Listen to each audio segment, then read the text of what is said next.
Welcome, everyone. We're so glad you're here. Larissa Jones and I are really excited to be here, be a part of the summit, and also get a chance to spend a little bit of time talking about one of our favorite topics, which is learner-centric approaches and specifically design thinking. Just by intro, I'm Tina Bjork, and I lead our capability and learning strategy at Coca-Cola for one of our business groups, which is a combination of IT and integrated services. And Larissa, I'll let you introduce yourself. So thanks, Tina. Hello, everyone. I am Larissa Jones. I also work at Coca-Cola with Tina, and I have been a part of Coke for almost 20 years, working in varying parts of learning and development. Currently, I have just taken on a new role as the manager for leadership, learning, and development. So it's been only a month and a half, but it's great work that we're embarking on, and that role is to help build strategy and programs for our leaders in the company. So Tina, I'm going to let you kick things off. Yeah, I'm just looking in the chat here. We have an active chat. We've got some folks that are from San Diego and other parts of Southern California. Yes, it is a rare rainy day here in California, but I'm not mad at it because there's no fires burning currently, which is great. I'm here in South Orange County. So welcome to everyone. If you wouldn't mind putting in the chat where you're joining us from, it's always good to see friendly faces. Not raining in San Francisco. Okay. You'll be getting some rain tomorrow. That's because you sent it here. It's raining here in the Atlanta area, and it's going to do so for the next 5 days. So thanks for that, San Francisco. Yeah, it's raining all over the place. And Dallas, oh, it's cold. All right. And Chicago. Well, yeah, Chicago, I would expect that. Welcome, Paula. All right, everyone, let's go ahead and get started. We are limited on time.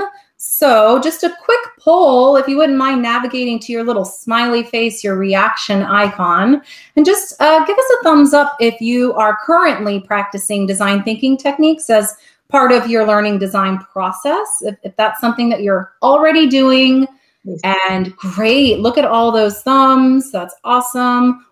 Welcome, Tammy from Gainesville. I'm a former Florida native. Good to have you here. Looks like we've got a number of thumbs, and when I look at the participants, we have about 37 participants. So I'd say about half gave us a thumbs up. Oh, it's snowing in Seattle, Jane. I'm sorry, I can't watch the feed because I'm just going to be completely distracted. Let me keep going. So yeah, it sounds like about half of you have are currently practicing design thinking as part of your learning process. So this might not be earth-shattering or brand new for you, but hopefully you'll get some new ideas and some new techniques that Larissa and I have had a chance to experiment with and to hone over the last couple of years. Our key takeaway for the session, like any good learning person, we got to have a takeaway. So we're hoping that from this, you'll discover how utilizing some of these human-centered design techniques within the learning design process can drive engagement and results. And just to do some initial level setting and kind of clarity on the definition of how we define design thinking, Larissa and I both went through the Luma practitioner certification. And I know there are a number of others. We're not saying that this is the best one. I know IDEO and other organizations do have great programs as well, but we went through and got design thinking practitioner certified. And the definition really is just all about this activities-based approach to creatively problem solve. It's super simple, and you can do this whether your challenge is creating a product, a process, a service, or really anything else. Like, for example, many of us who are navigating this crazy world of, schooling at home, it's, okay, I want to try to figure out what the best way is to set up a routine and schedule for my kids and myself so that we all keep our sanity. Let's do some design thinking exercises. So it's all kinds of fun for the entire family. All right. Our opportunity for 2020. We had a lot of opportunities in 2020, but one of our biggest ones that Larissa and I sat down to tackle at the start of this crazy year or past year is how do our learning programs prepare our workforce for new ways of working? And I hope that this resonates with some of you as well. I think we've all been faced with this universal problem of we're now shifting to fully virtual in most cases. How do we prepare our workforce for this new environment. And it's not just about building the skills that they have and getting them ready for future career opportunities. It's how do we prepare them to thrive in a remote environment. So this was one big opportunity, and we're going to take and examine this a little bit further. We had to take a program that we were delivering initially as an amazing global roadshow with facilitators all over the globe, and we were challenged with converting that to 100% virtual. We had to also look at our design because we couldn't just do a lift and shift and a copy and paste and say, well, we were doing this in the classroom this way. Let's just put it in PowerPoint and put it in Zoom and call it a day. We had to really look at what's the most learner-centric way for people to learn. And we were also faced with the challenge of competing priorities and competing energy. So how do we drive greater adoption of the things that we're delivering? So it's a big opportunity for us. A couple of ways that we remedied this, and Larissa's going to talk a bit about the specific techniques that we integrated throughout the process, which I think and hope that you'll get a lot out of, is first, we had to upskill ourselves in what this human-centered design world was all about. Defining it for ourselves, going and getting certified, and being able to have the credibility and the practice to be able to integrate it throughout the process. So we really began practicing the tools in everything that we did, in all of our team meetings, in the routines with our client groups, as we were designing, ideating, and prioritizing. Larissa Jones is going to share with you some of the methodology that we used. So take it away. All right, thanks, Tina. So as Tina mentioned, when we started down this journey a year ago, it almost seems, one of the things we wanted to make sure is to make sure we kept the human at the heart of what we were doing. So keeping our people at the center was of the utmost importance. And one of the ways we started doing that is thinking about, the how of design thinking. So really looking at this 4-step model and how we begin to develop our programs, looking at, the empathize, to getting to know our audience. And I'll share the techniques that we use for each of these. Defining the problem. The biggest problem, of course, was COVID happened, right? So we had to take a program that we normally would have gotten to go across the globe and facilitate to our various hubs and take it now to a virtual model. Ideate, so brainstorm solutions, select and develop our solution, and then prototype. So one of our core principles at Coke is, version 1.0, 2.0, 3.0. Failing fast is something that we encourage at Coke. So getting it out quickly and just running with it, and then iterating as we go. So Tina, if you go to the next slide, I'll talk about how we got started with our process. So as Tina mentioned, one of our learning programs, it's called Getting Ready for Opportunities at Work, GROW. And that was our program that we had to decide how to take it to a virtual model. So I'm going to share with you our process. So first with Empathize, we had already gone through a survey at the beginning of the year to find out what programs and what did our folks want to learn. What were the areas that they felt they were really strong at and their strengths lie, but where they wanted more training and development. So this was to help us kind of have a roadmap and to get started with the areas that we wanted to focus on for the topics for the program for 2020. And interviewing was also a really big, effective method that we used. So on the next slide, the next thing we did with Empathize and Ideate is to do a method called Rose, Thorn, Bud. And this was adapted early on by the Boy Scouts of America. But what this method does is very simple, something that you can do even virtually. The picture on the right is when we were in the office in Atlanta, and then shortly after we took this and we were able to pick it up and turn it into a virtual method. But roses are things that are positive. What are the great things that you've done? And we did this with our 2019 program. We looked at Grow 1.0 and what was great about it. The thorns are things that are negative, but I like to say areas for opportunity, as well as our buds. What are things that have potential? So we got into a room with those who were new to the program and those of us who had been a part of the program. and we thought about what are some great things we can do with Grow. From that was started our ideating process. So Tina, next slide. From that, we were able to take and develop who our stakeholders were going to be. Because we knew that we were not only going to turn this virtually, but we also were going to go into some additional areas that we had not been able to facilitate in 2019's program. We got a chance to get in a virtual room and go through some stakeholder mapping. We turned this virtual. If you see here at the top, this is one of our programs that we like to use called Mural, and we'll talk about the various tools that we use at Coke and on some of our projects. But Mural was a great way to virtually start moving around on a virtual whiteboard who our stakeholders were, and really understanding who was at the center, as well as, you know, some of those who are maybe on the outskirts of our stakeholder and our groups, to really understand who we needed to focus on for Grow 2.0. Okay, on the next slide. All right, so once we did that, once we defined, you know, our roses, our thorns, our buds, who our stakeholders were, we started doing a little bit more refinement and defining by clustering.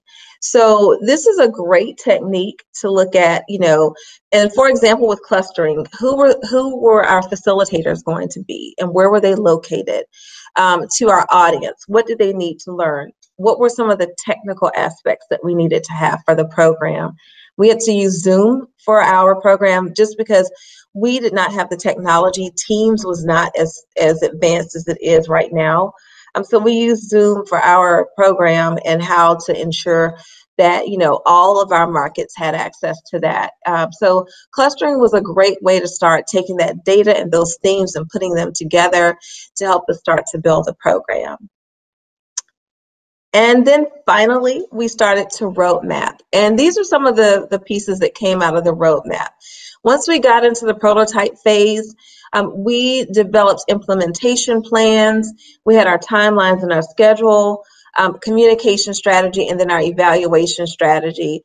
And just some beautiful things that came out of this, this whole process for us is, at the top, we built an app, a learning app, that participants were able to go in and register for classes. They could see recordings for classes that they missed. We had a great technical team that helped us build that. Below, we built a whole SharePoint site. I was just in one of the sessions before, they talked about how SharePoint can be a blessing and a curse. For us, it was a blessing because we were able to collaborate with everyone, highlight our facilitators that volunteered to help bring a lot of these sessions to life. And then the other graphic there is just our timeline, how we took a program that typically would run about a week and a half to 2 weeks in a market, and we spanned it across 8 months. So we started in April of last year and ran it all the way through to the fall. And I think we definitely built more participants from that. And Tina's going to share with us next about some of the results out of that program that came about. So Tina, I'll toss it back to you. Great. Okay. So this is really my favorite part to talk about, which is the results. We reached, during that 8-month period of time, considering we were also in a pandemic and people were schooling at home and taking care of loved ones, and cats were walking across desks and stuff, we reached over 500 participants globally. And we also increased digital and human-centric capabilities across 12 different skills areas during that time. And every lab that we delivered was hands-on. So there was no like leaving the lab without having put into practice what you learned. We, during that time, knew that we couldn't achieve scale without a network. So we established and grew a network of facilitators that we upskilled, nearly 40 people that then they had increased capabilities now in being able to effectively facilitate virtually, but 2, they could help us scale out our team, because we were a team of 2, me, Larissa, and then some borrowed people. I think Debbie Murphy, or Debbie is on the call, formerly Murphy, sorry, Debbie. And she also was part of the team, and sort of we stitched together a very small team to make this happen. And so we needed to tap into a broader network. The net promoter scores that we achieved were in the world-class category, which means that when participants were asked, how likely are you to recommend this to a colleague or a friend, they said they would. So that's awesome. And then too, from the prior year, we had spent a lot of money on travel, on materials, on tchotchkes, on all the things that, you know, training people love, the giveaways, the food. So we were able to save or avoid $250,000 in costs. We basically did this on a shoestring budget. And then at the bottom, you can see the various comments that we got from participants. So we really didn't see a decline in the experience, the commentary, or the net promoter scores taking this program fully virtually. And I think it's really a result of including our learners and their point of view from the very, very beginning of the planning process before we even got in to say, what are we going to do? As you can see from the comments, people love the interactivity. Even though it was virtual, we had to make it highly interactive. It wasn't like a typical training, and the tools they began using immediately. So it was very practical. Finally, we want to leave you with, before we get to a few questions, because I think we have about 10 minutes, we wanted to leave you with some recommended resources in case you like to do some further reading. The Luma Institute published a book, Innovating for People. This is our guidebook. I keep it over here in my drawer and pull it out pretty frequently when I'm like, oh, what do I want to do here? I have to facilitate a workshop and we're trying to get people together to problem solve around a topic. I pull out my book, and this is sort of my Bible for this. But there's also other literature out there. The Design Thinking Playbook is great. There are a number of articles we've curated for you in case you're interested in learning more.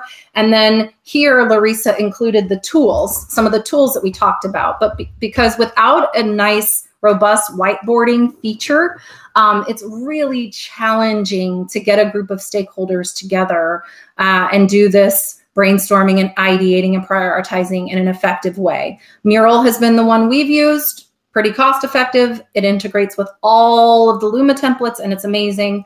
And I know Miro is highly recommended, as well as you can use Microsoft Whiteboard, which they're starting to really amplify their feature set to look more like the murals of the world. So we see a lot of good kind of runway coming with Microsoft Whiteboard in the future. And then of course you have Google Jamboard, which when we were planning L&D Cares, some of those of you that were here at the beginning, we just use Google Jamboard.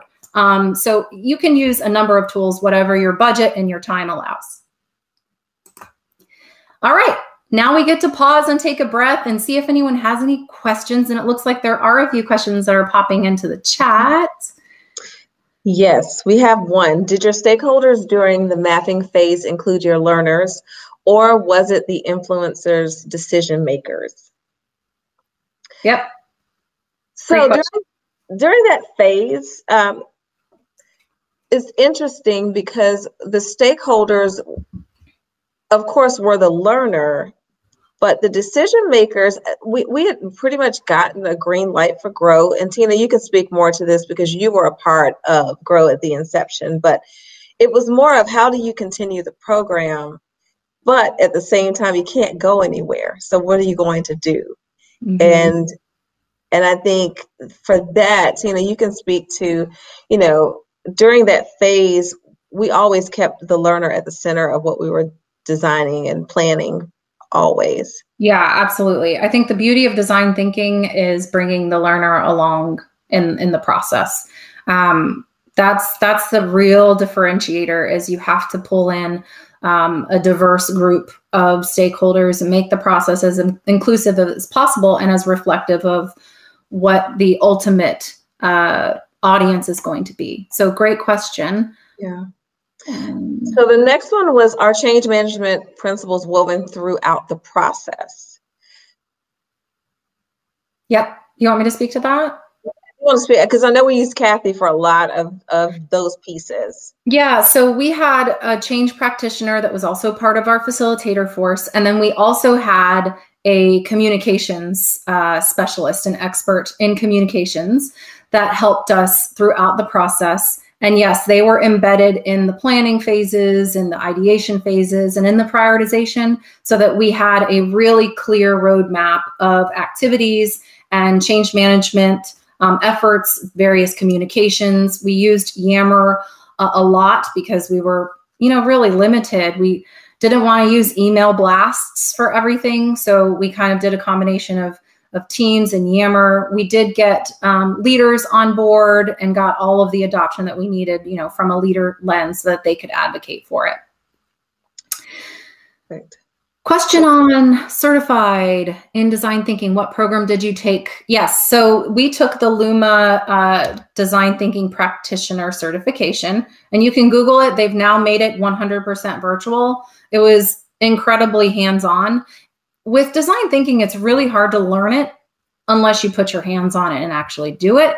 So I love that their program is completely immersive and hands-on. Okay, so Jennifer wanted to know, can we share anything about the learning objectives for the program and what needles were we trying to move?